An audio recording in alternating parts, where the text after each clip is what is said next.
Yes, good morning mga ka-SE. Yan. So, lalagyan natin ng not for hire ang ating truck, no? Kasi, ayan, no, pinapinturahan ko medyo ang dami ng gas-gas, ang dami ng tama. So, ayan. Speaking of not for hire, lalagyan natin. So, mag-explain din tayo ng konti bakit nga ba nilalagyan ng not for hire. Tulad yung nangyari nung nakaraan, di ba? Ito po kasi nga towing ko. Binili ko to hindi yung para ipang-arkila sa mga nangangailangan, no, ng service. Binili ko po ito para ka-partner ng aking insurance company or insurance services. Ayan. So sa lahat ng mga kumukuha po ng insurance sa amin, libre po ang towing. Ibig sabihin, hindi ako naniningil doon sa mga tinotow namin. Okay. Kaya ito, not for hire.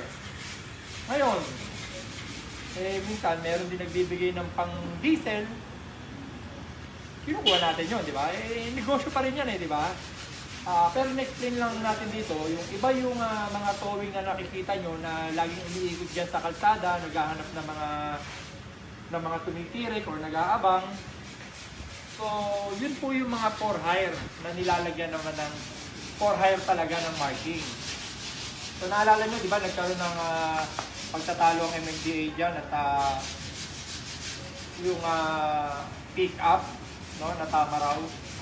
So, eto po yun, ganito din kasi yung pinopoint ng isang enforcer na yan. Pagka ikaw tumatanggap ka ng pera, maliwanag pa po yan sa sabaw ng pusit. For hire po yan.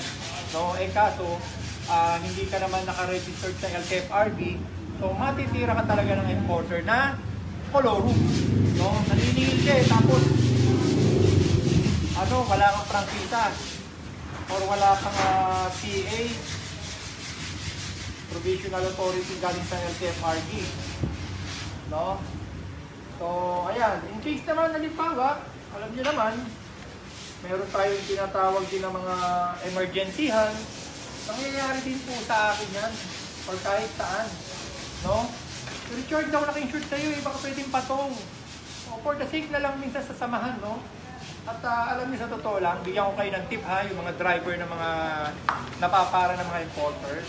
Nakiusap lang din kayo. Pakiusapan niyo sila, sir, ano lang naman to eh. Hindi yung bibidyohan niyo agad yung importer. Except na lang kung talagang hinihinga na kayo or binabalatuba na kayo, tama yan, videohan nyo. Pero yung mga konting pagtatalo lang na nasita kayo, pakiusapan nyo na lang. Yun na lang ang timbre ko sa inyo. Hindi kailangan darating kayo sa hahantong kayo sa langing pag-aaway. Papakita nyo kung gaano kayo kagaling makipagdebate sa importer. Yan. So, eto. Okay. So, yung tip ko sa inyo ha, huwag kayong makipagdebate, makipag-away sa importer. Pag mga maliliit na bagay lang yan, napapakiusapan po yan. Mas maganda na yung gano'n, nagiging kaibigan nyo pa yung mga enforcer. Okay, sige po, maraming salamat.